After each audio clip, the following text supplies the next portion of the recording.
بسم الله الرحمن الرحيم وأورثنا القوم الذين كانوا يستضعفون مشارق الأرض ومغاربها التي باركنا فيها وتمت كلمة ربك الحسنى على بني إسرائيل بما صبروا ودمرنا ما كان يصنع فرعون وقومه وما كانوا يعرشون وجاوزنا ببني إسرائيل البحر فأتوا على قوم يعكفون على أصنام لهم قالوا يا موسى اجعل لنا إلها كما لهم آلهة قال إنكم قوم تجهلون إن هؤلاء متبر ما هم فيه وباطل ما كانوا يعملون قال غير الله أبغيكم إلها وهو فضلكم على العالمين وإذ نجيناكم من آل فرعون يسومونكم سوء العذاب يقتلون أبناءكم ويستحيون نساءكم وفي ذلكم بلاء من ربكم عظيم ووعدنا موسى 30 ليلة وأتممناها ب10 فتم ميقات ربه 40 ليلة وقال موسى لأخيه هارون اخلفني في قومي وأصلح ولا تتبع سبيل المفسدين فلما جاء موسى لميقاتنا وكلمه ربه قال رب أرني أنظر إليك قال لن تراني ولكن انظر إلى الجبل فإن استقر مكانه فسوف تراني فلما تجلى ربه للجبل جعله دكا وخر موسى صعقا فلما أفاق قال سبحانك تبت إليك وأنا أول المؤمنين قال يا موسى إني اصطفيتك على الناس برسالاتي وبكلامي خذ ما آتيتك وكن من الشاكرين وكتبنا له في الألواح من كل شيء موعظة وتفصيلا لكل شيء فخذها بقوة وأمر قومك يأخذوا بأحسنها سأريكم دار الفاسقين أصرف عن آياتي الذين يتكبرون في الأرض بغير الحق فإن يروا كل آية لا يؤمنوا بها وإن يروا سبيل الرشد لا يتخذوه سبيلا وإن يروا سبيل الغي يتخذوه سبيلا ذلك بأنهم كذبوا بآياتنا وكانوا عنها غافلين والذين كذبوا بآياتنا ولقاء الآخرة حبطت أعمالهم هل يجزون إلا ما كانوا يعملون صدق اللہ العظیم۔ محترم دوستو بزرگوں، گزشتہ سبق میں آپ حضرات کے سامنے حضرت موسیٰ علیہ السلام کا جو فرعون کے ساتھ گفتگو ہوئی، بات چیت ہوئی، اللہ تعالیٰ نے حضرت موسیٰ علیہ السلام کو کامیاب فرمایا، جادوگر حضرت موسیٰ علیہ السلام پر ایمان لے کر آئے، ان باتوں کا ذکر تفصیل سے کیا تھا، اور یہ بات بھی آپ حضرات کی خدمت میں ذکر کر دی تھی۔ اللہ رب العزت نے فرعونیوں پر مختلف قسم کے عذابوں کو نازل فرمایا، چڑیاں بھیج دی، مینڈکوں کو پیدا کر دیا، اسی طریقے سے ان کے سالن وغیرہ کا خون بن جانا، ان کے اندر اللہ رب العزت نے جوؤں کو پیدا فرما دیا، پھر آخر کے اندر اللہ رب العزت نے فرعون اور اس کے ماننے والوں کو غرق کر دیا۔ بات یہاں تک پہنچی تھی فرعون کے غرق ہونے تک۔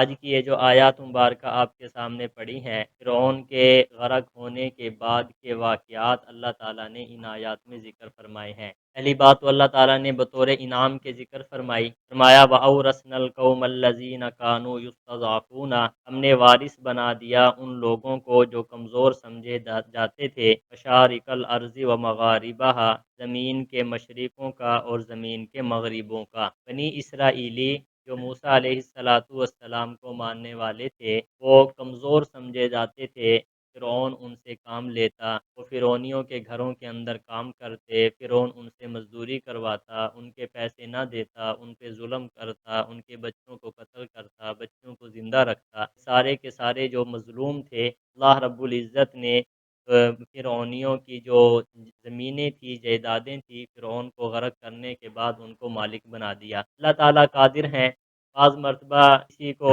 انسان یہ سمجھتا ہے کہ یہ کمزور ہے، لیکن اللہ رب العزت اپنی قدرت کے تحت اسے بہت اونچے مقام پہ لے جاتے ہیں۔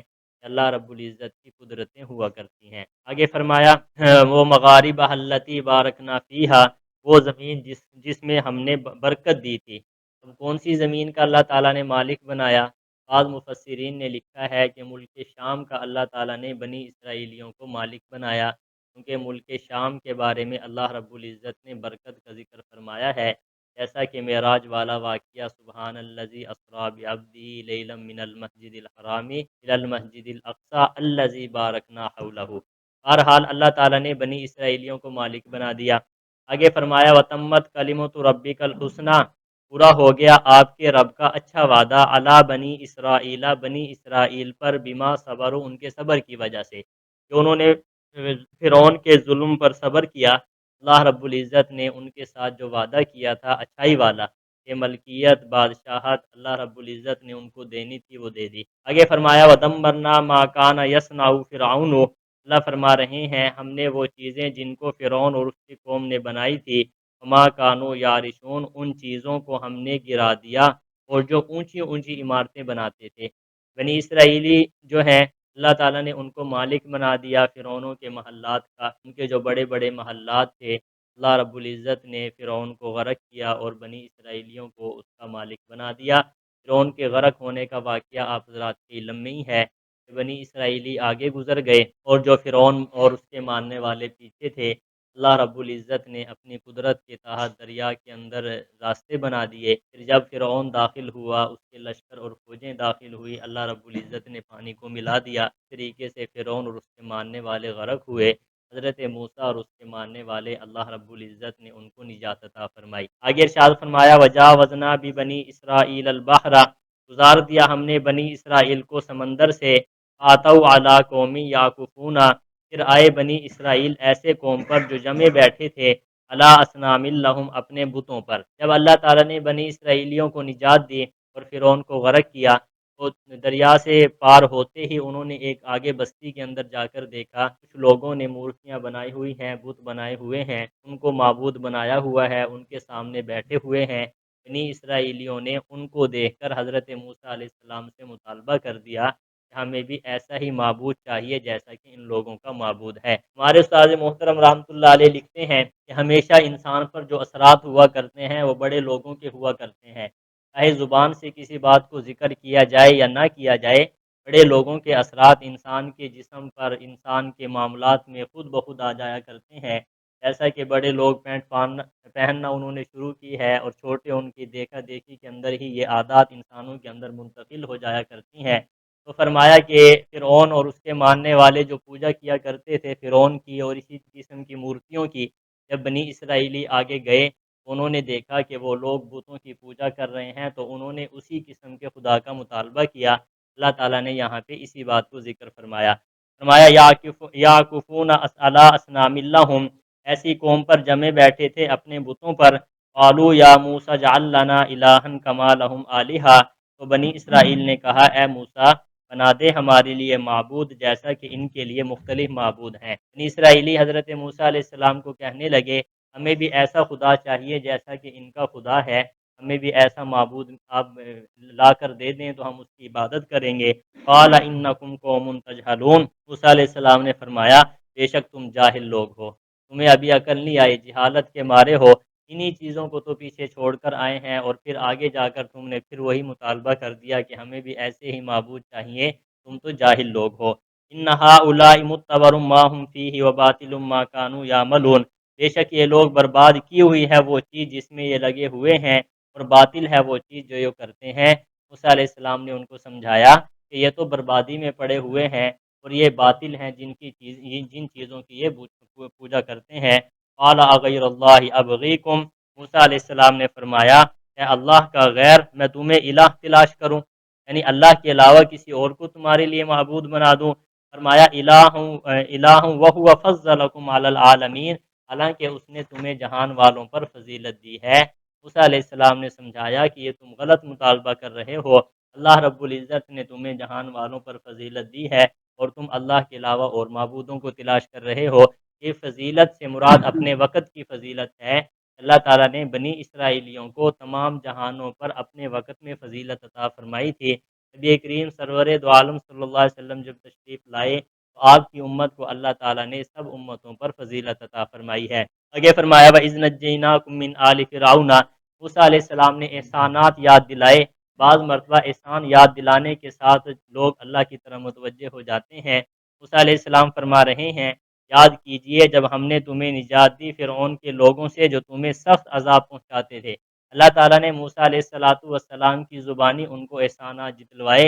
اللہ فرما رہے ہیں جب فرعون تمہیں سخت سزا دیتا تھا، وہ سخت سزا کیا ہے؟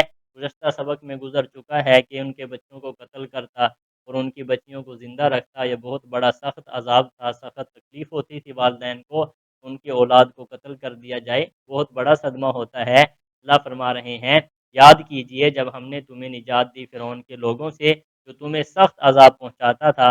یقتلون ابناءکم ویستحیون نساءکم، تمہارے بیٹوں کو قتل کرتا، تمہاری لڑکیوں کو زندہ چھوڑتا تھا۔ وفی ذالکم بلاء من ربکم عظیم، اس میں آزمائش تھی تیرے رب کی طرف سے بہت بڑی۔ یہ احسانات اللہ رب العزت نے یاد دلائے ہیں۔ آگے وواعدنا موسیٰ ثلاثین لیلہ، اب ان آیات میں جو واقعہ ذکر کیا جا رہا ہے وہ یہ ہے کہ بنی اسرائیلی جب دریا سے پار ہوئے، انہوں نے موسیٰ علیہ السلام سے ایک مطالبہ کیا۔ وہ مطالبہ یہ تھا کہ اے موسیٰ ہمارے لیے کوئی قانون ہونا چاہیے، کوئی کتاب ہونی چاہیے جس کو ہم دیکھ کر پڑھ کر زندگی گزاریں، کے مطابق ہم زندگی گزاریں، ہمارے لیے کوئی کتاب چاہیے۔ یہ مطالبہ بنی اسرائیلی قوم نے کیا۔ علماء نے لکھا ہے کہ اللہ رب العزت نے حضرت موسیٰ علیہ السلام کو تورات عطا فرمائی، کوہ طور پہ بلایا اور 40 دن کے لیے بلایا، یعنی 40 راتیں حضرت موسیٰ علیہ السلام وہاں پہ رہے۔ ایک آیت کے میں 40 راتوں کا ذکر آتا ہے، 40 لیلہ، اور یہاں پہ جو ذکر کیا جا رہا ہے 30 راتوں کا، بعد میں 10 راتوں کا۔ اس کے اندر علماء نے ایک بات ذکر فرمائی ہے کہ 40 راتوں کے لیے اللہ رب العزت نے حضرت موسیٰ علیہ السلام کو بلایا، اور اس کے ساتھ ساتھ یہ بات بھی ہے کہ پہلے 30 راتوں کے لیے بلایا، پھر 10 راتوں کا اور اضافہ کر دیا۔ یہ جواب بھی دیا گیا ہے۔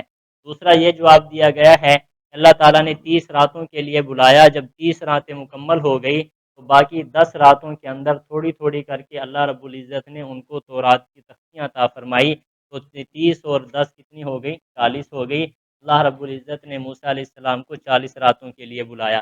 40 جو دن ہیں یا راتیں ہیں، اس عدد کے اندر بڑی خاص حکمتیں ہیں، اس کے اندر بڑی تغیر اور تبدیلی آتی ہے۔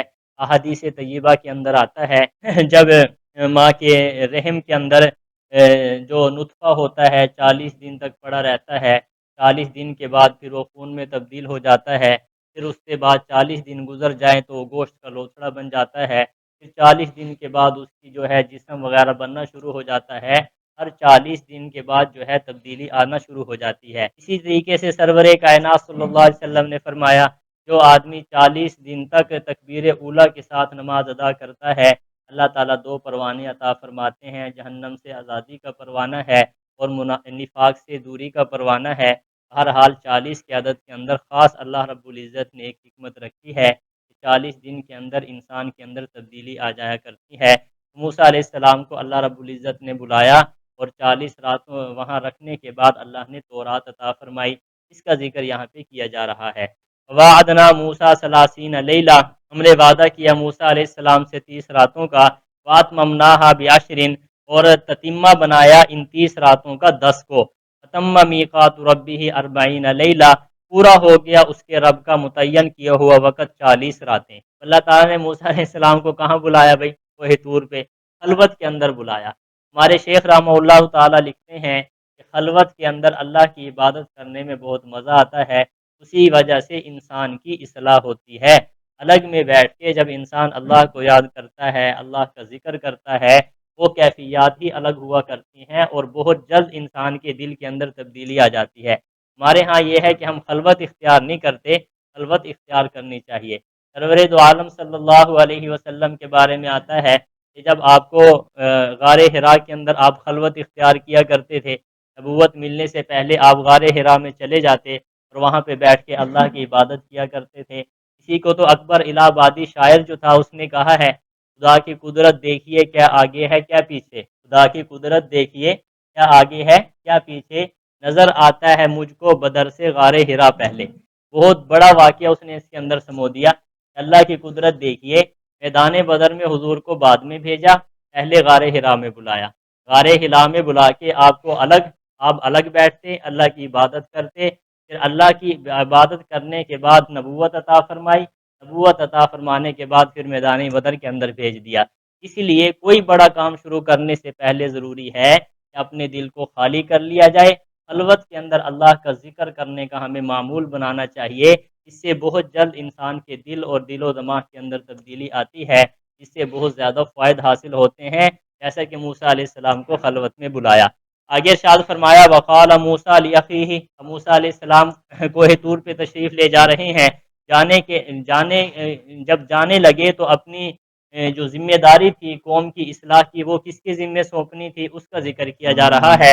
اور موسیٰ علیہ السلام نے اپنے بھائی ہارون سے کہا اخلفنی فی قومی، میرا خلیفہ بن جا میری قوم میں، اصلح اور حالات کو ٹھیک رکھنا، ولا تتبع سبیل المفسدین، اور ان لوگوں کے راستے کی پیروی نہ کرنا جو فساد کرنے والے ہیں۔ موسیٰ علیہ السلام تشریف لے جا رہے ہیں اپنے بھائی کو خلیفہ بنا کے، اور اس کو سمجھا کے جا رہے ہیں حالات ٹھیک رکھنے ہیں اور کوشش کرنی ہے فسادی لوگوں سے دور رہنے کی اور بچنے کی۔ فلما جاء موسیٰ لمیقاتنا وکلمہ ربہ، جب آگے موسیٰ علیہ السلام ہمارے متعین وقت پر اور کلام کی اس سے اس کے رب نے، موسیٰ علیہ السلام کو طور پہ تشریف لے گئے، اللہ رب العزت سے ہم کلام ہوئے، قال ربی ارینی انظر الیک، موسیٰ علیہ السلام نے کہا کہ دکھلا مجھ کو میں تیری طرف دیکھ لوں۔ اب یہ مطالبہ کر دیا ہے، عشق کی بات ہوا کرتی ہے نا، محبت کی بات ہوا کرتی ہے، پردے کے اندر گفتگو ہو رہی ہے، اللہ رب العزت سے ہم کلام ہو رہے ہیں، جب اللہ سے ہم کلام ہوئے تو پھر عشق اور بھڑکا ہے۔ فرمایا کہ یا اللہ میں تجھے دیکھنا چاہتا ہوں۔ ان چیزوں کو سمجھنے کے لیے عشق مجازی کو پڑھنا پڑے گا، جب انسان عشق مجازی پڑھتا ہے پھر اس کے حقیقی سمجھ میں آ جایا کرتا ہے۔ تو کیا ارشاد فرمایا قال ربی ارنی انظر الیک، موسیٰ علیہ السلام نے فرمایا کہ دکھلا مجھ کو میں تیری طرف دیکھ لوں، میرا جو عشق ہے وہ بڑا، اور تاکہ میں تیری زیارت کر لوں، یا اللہ میں تجھے دیکھنا چاہتا ہوں۔ قال لن ترانی، اللہ تعالیٰ نے فرمایا تو ہرگز مجھے نہیں دیکھ سکتا، ہرگز مجھے نہیں دیکھ سکتا۔ اہل سنت والجماعت کے عقائد و نظریات میں سے ہے کہ شرعی طور پر دنیا میں رہتے ہوئے انسان اللہ تعالیٰ کی زیارت نہیں کر سکتا، اور جنت کے اندر اہل ایمان اللہ تعالیٰ کی زیارت کریں گے، کرنے کے بعد جب جنت میں جائیں گے تو اہل ایمان کس کی زیارت کریں گے بھائی؟ اللہ تعالیٰ کی۔ ایک فرقہ ایسا پیدا ہوا جس کو معتزلہ کہتے ہیں، وہ کہتے ہیں کہ اللہ کا دیدار ہو ہی نہیں سکتا، لیکن اہل سنت والجماعت کہتے ہیں دنیا میں رہتے ہوئے ان آنکھوں کے ساتھ اللہ کی زیارت ناممکن ہے، مرنے کے بعد اہل جنت اللہ تعالیٰ کا دیدار کریں گے۔ پھر کتنی بار ہوگا، اس وقت ہوگا، یہ ہر کسی کی اپنی کیفیات پر ہوگا۔ جس نے محنت زیادہ کی ہوگی، اعمال زیادہ کیے ہوں گے، ان کو دو دو بار بھی اللہ تعالیٰ کی زیارت نصیب ہو جائے گی دن میں، اور فرمایا کسی کو دن میں ایک بار ہوگی، کسی کو 2 دن کے بعد ہوگی، کسی کو ہفتے میں ہوگی، اور کسی کو مہینے میں ہوگی۔ یہ ہر کسی کی اپنی کیفیات کے ساتھ اللہ تعالیٰ کا دیدار نصیب ہوگا۔ سرور دو عالم صلی اللہ علیہ وسلم سے صحابہ نے پوچھا کہ اللہ کے نبی قیامت والے دن جنت میں اللہ کا دیدار ہوگا؟ حضور نے فرمایا ہاں ہوگا۔ پھر مثال ارشاد فرمائی، فرمایا کیا تم 14ویں کے چاند کو دیکھتے ہو؟ فرمایا دیکھتے ہیں۔ فرمایا کیا تم سورج کو دیکھتے ہو، سورج کی روشنی کو سورج نظر آتا ہے؟ فرمایا ہاں آتا ہے۔ سرور کائنات صلی اللہ علیہ وسلم نے فرمایا اہل جنت کو اسی طریقے سے اللہ تعالیٰ کا دیدار نصیب ہوگا۔ بات سمجھا رہی ہے؟ دنیا میں ہم مسلمان نیت اور ارادے کے ساتھ اور عقیدے کے ساتھ اللہ کی زیارت کرتے ہیں، وہ کیسے؟ حدیث پاک میں آتا ہے جب آدمی نماز پڑھتا ہے، نماز پڑھتے ہوئے جب اللہ اکبر کہہ کے ہاتھ باندھتا ہے تو نظریہ کیا ہوتا ہے کہ اللہ مجھے دیکھ رہا ہے، یہ نظریہ ہوتا ہے انسان کا کرتے ہوئے۔ تو یہ ایک مشق کروائی جا رہی ہے جنت میں اللہ تعالیٰ کے دیدار کی۔ یہ نماز جنت میں اللہ تعالیٰ کی دیدار کرنے کی مشق ہے۔ جس نے یہ مشق دنیا میں کر لی، جنت میں بھی وہ اللہ تعالیٰ کا اس کو دیدار نصیب ہوگا، اور جو لوگ یہ مشق دنیا کے اندر نہیں کرتے ان کے لیے پھر جنت میں مشکلات ہو جائیں گی کہ اللہ کا دیدار کیسے کرنا ہے، ہاتھوں کو باندھ کر، سر جھکا کر یہ نماز ہم پڑھتے ہیں، یہ مشق ہے گویا کہ جنت کے اندر اللہ تعالیٰ کے دیدار کرنے کی۔ ہر حال فرمایا کہ حضرت موسیٰ علیہ السلام نے فرمایا یا اللہ میں دیکھنا چاہتا ہوں۔ اللہ تعالیٰ نے کیا فرمایا؟ لن ترانی، تو مجھے نہیں دیکھ سکتا، ہرگز مجھے نہیں دیکھ سکتا۔ عقیدہ سمجھ میں آ گیا؟ دنیا میں رہتے ہوئے اللہ کا دیدار ناممکن ہے، اور مرنے کے بعد جنت کے اندر اللہ تعالیٰ کا دیدار یقینی ہے۔ آگے ارشاد فرمایا قرآن مجید میں آتا ہے نا وجوہ یومئذ ناظرہ الی ربہا ناظرہ، کئی چہرے اس دن تر و تازہ ہوں گے، اللہ تعالیٰ کا دیدار کر رہے ہوں گے، وجوہ یومئذ ناظرہ الی ربہا ناظرہ، ایک زوا کے ساتھ ہے، ناظرہ ایک زواد کے ساتھ ہے، زواد کے ساتھ ہے اس کا معنی ہے تر و تازہ، مسکرا رہے ہوں گے، جیسے آدمی امتحان میں پاس ہو جائے نا، چہرے کی تر و تازگی ہی الگ ہوتی ہے، اور جنت کے اندر اہل ایمان کی تر و تازگی ہوگی، پھر اللہ تعالیٰ کا دیدار نصیب ہوگا۔ تو یہ عشق کی تو بات ہے نا کہ ساری مشکلات برداشت کر کے بستر چھوڑ کے اللہ کے دربار میں آتے ہیں، یہ محبت کی بات ہوا کرتی ہے۔ آگے ارشاد فرمایا وَلَٰكِنِ انظُرْ، اللہ تعالیٰ نے فرمایا لیکن دیکھ تو إِلَى الْجَبَلِ، پہاڑ کی طرف، فَإِنِ اسْتَقَرَّ مَكَانَهُ فَسَوْفَ تَرَانِي، اگر وہ پہاڑ اپنی جگہ پہ برقرار رہا پھر ان قریب تو بھی مجھے دیکھ لے گا۔ اللہ تعالیٰ نے فرمایا کہ دیکھ تو نہیں سکتا، موسیٰ علیہ السلام کہہ رہے ہیں یا اللہ زیارت کرنی ہے، اللہ نے فرمایا اچھا وہ دیکھو پہاڑ کی طرف دیکھ، اگر تو پہاڑ کی طرف دیکھ لیا تو ٹھیک ہے، وگرنہ اگر تو پہاڑ کی طرف نہیں دیکھ سکے گا تو پھر تو میری زیارت نہیں کر سکتا۔ ایک حدیث پاک کے اندر آتا ہے اللہ رب العزت نے چھوٹی انگلی جو چیچی انگلی ہے نا، فرمایا اس کا جو ایک پورا ہے اس کے برابر اللہ تعالیٰ نے تجلی اس پہاڑ کی طرف ڈالی تو پہاڑ ریزہ ریزہ ہو گیا، پہاڑ بھی برداشت نہیں کر سکا۔ فرمایا کہ موسیٰ علیہ السلام اس پہاڑ کی طرف جب دیکھا اور اللہ نے تجلی ڈالی تو موسیٰ علیہ السلام بے ہوش ہو کر گر پڑے۔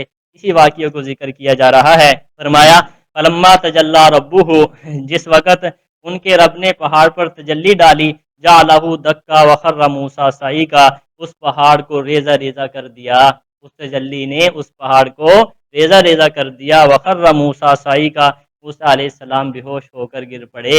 فرمایا فلما افاقا، جس وقت موسیٰ علیہ السلام کو افاقہ ہوا، بے ہوشی دور ہوئی، قال سبحانک تبت الیک وانا اول المؤمنین، میں تیری پاکی بیان کرتا ہوں، میں تیری طرف توبہ کرتا ہوں اور میں ایمان لانے والوں میں سے سب سے پہلا ہوں۔ عاجز آگے سمجھ آ رہی ہے، یا اللہ میں ایمان لانے والے میں سے ہوں سب سے پہلے، اور میں تیری طرف کیا کرتا ہوں بھائی، توبہ کرتا ہوں، تیری پاکی بیان کرتا ہوں۔ قال یا موسیٰ، اللہ تعالیٰ نے موسیٰ علیہ السلام کو فرمایا انی اصطفیتک علی الناس، بے شک میں نے تجھے چن لیا لوگوں پر، برسالاتی و بکلامی، اپنے احکام کے ساتھ اور اپنے کلام کے ساتھ۔ اللہ نے نبوت عطا فرمائی، فرمایا کہ تجھے میں نے چن لیا، فخذ ما آتیتک وکن من الشاکرین، بس پکڑ تو اس چیز کو جو میں نے تجھے دی ہے اور ہو جا تو شکر گزاروں میں سے۔ فَكَتَبْنَا لَهُ فِي الْأَلْوَاحِ مِنْ كُلِّ شَيْءٍ مَوْعِظَةً، لکھ دی ہم نے موسیٰ علیہ السلام کے لیے تختیوں میں ہر قسم کی نصیحت، وَتَفْصِيلًا لِكُلِّ شَيْءٍ، اور ہر چیز کی تفصیل۔ ہم نے کہا فَخُذْهَا بِقُوَّةٍ، ہم نے کہا پکڑ لو ان تختیوں کو مضبوطی کے ساتھ، وَأْمُرْ قَوْمَكَ يَأْخُذُوا بِأَحْسَنِهَا، اور اپنی قوم کو کہ وہ اختیار کریں ان تختیوں میں سے اچھے طریقے کو۔ اللہ تعالیٰ نے فرمایا خود بھی مضبوطی سے پکڑو اور قوم کو بھی کہو کہ ان تختیوں کو مضبوطی سے پکڑنا ہے۔ تختیوں کو مضبوطی سے پکڑنے کا مطلب اس کے احکامات پر عمل کرنا ہے۔ فرمایا سأریکم دار الفاسقین، ان قریب میں دکھا دوں گا تمہیں نافرمانوں کا ٹھکانہ، جو نہیں مانے گا ان کا ٹھکانہ میں دکھا دوں گا۔ موسیٰ علیہ السلام کو کہا جا رہا ہے سأصرف عن آیاتی الذین یتکبرون فی الارض، ان قریب پھیر دوں گا میں اپنی آیات سے ان لوگوں کو جو تکبر کرتے ہیں زمین میں ناحق۔ معلوم ہوا کہ تکبر کرنے والے حق بات سے پھر جاتے ہیں۔ اللہ تعالیٰ نے فرمایا جو تکبر کرتے ہیں میں ان کو کیا کر دوں گا، ان آیات کو ان سے پھیر دوں گا، وہ ان آیات کو سمجھ ہی نہیں پائیں گے۔ فرمایا وَإِن يَرَوْا كُلَّ آیَةٍ لَا يُؤْمِنُوا بِهَا، اگر وہ دیکھ لیں ہر قسم کی نشانی تو اس پر ایمان نہیں لائیں گے۔